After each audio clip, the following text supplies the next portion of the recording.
Phase-sensitive detection is a technique used for measuring very small AC signals of the order of microvolts or hundreds of nanovolts in the presence of noise. This is illustrated by a very simple experiment which you can do. Here I have a mutual inductance coil which consists of a primary coil and a secondary coil. The primary coil has 20 turns, secondary coil has 100 turns, and the mutual inductance is about 100 microhenries. By connecting a signal generator between the primary coil, I can send an AC current through the primary coil. This current is small because this primary coil is in series with 4.7 kilo ohms on one side and with 100 ohms on the other side. So if I apply a voltage of 4 volts, the AC current is 800 microamperes. The voltage across 100 ohms will be in phase with the current through the primary, and this is a reference signal which I will feed to my lock-in amplifier at the point marked external signal. This current will induce an EMF in the secondary which will be a few microvolts. Now this secondary EMF is connected to terminals marked external signal in my lock-in amplifier. So this lock-in amplifier will amplify the weak signal, the EMF of the secondary, along with noise. But however, there is a phase-sensitive detector chip in which you feed both the reference signal and the external signal. When the reference signal is positive, the comparator will connect the external signal to a direct amplifier. Output will be amplified, but it will have the same sign as the input.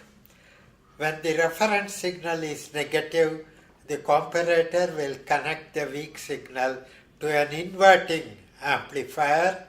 It will amplify the signal, but it will change the sign.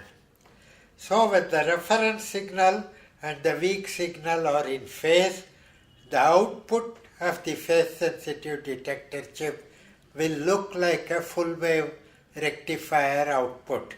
It will have a maximum DC value, and it is this DC value that is measured. When there is a phase difference between the reference and the weak signal, then the output will be proportional to the cosine of the phase difference, and therefore it will decrease. So we get maximum DC output only when the reference signal which goes into the comparator matches in phase the phase of the weak signal. In the lock-in amplifier, I have a phase shifter. So the reference signal will be phase shifted by the lock-in. If there is a phase difference between the reference signal and the weak signal, then I can compensate for this phase difference so that the output will be a maximum. For example, here the reference signal coming from the primary will be 90 degrees out of phase with the secondary EMF. So I will get maximum DC output only when I compensate for this phase difference. So I apply AC voltage of 4 volts at 400 Hertz. I adjust this phase shifter so that I get the maximum output voltage on the DMM connected to the terminal marked output here. To know how much phase shifting I have made, I have connected one terminal here to the reference signal before phase shifting. I have connected another terminal to the reference signal after phase shifting.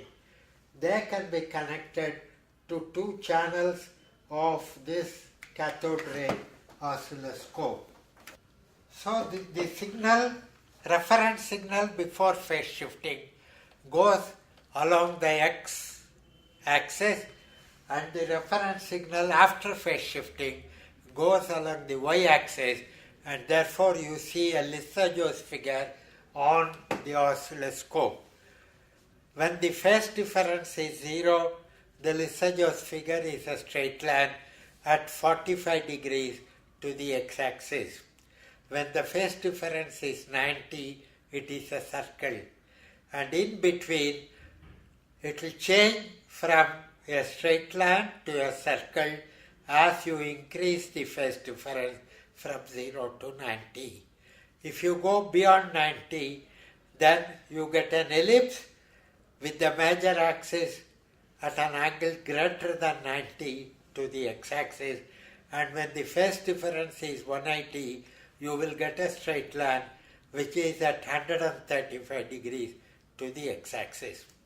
So all this you can see on the oscilloscope screen. So we measure the output voltage as a function of the input AC voltage, the output DC voltage as a function of the input AC voltage for different frequencies. You plot the DC voltage against the AC voltage, you get a straight line. Slope of the line is a function of the frequency. So you measure the slope at different frequencies, then plot the slope against the frequency, it will give another straight line. Measure this slope.